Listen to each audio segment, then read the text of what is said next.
Ngayong broken ka, please, ito lang yung gawin mo. Namnamin mo na nasaktan ka, pero hiling ko lang sa'yo, while nasasaktan ka, huwag kang maghahanap ng taong ipapalit sa butas na ginawa ng taong nanakit sa'yo. Bago ka magmahal uli, please, heal yourself. Love yourself. Bakit?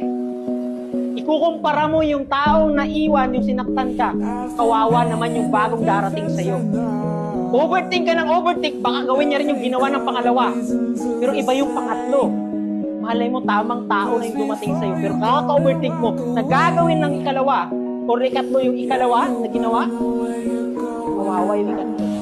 So what I'm saying is, huwag ka maghanap agad ng taong mamahalin mo. You must heal yourself bago ka magmahal ulit. Gets mo? Kasi bakit? Ang pangit sa atin, ano? Pag nasaktan, hanap uli ng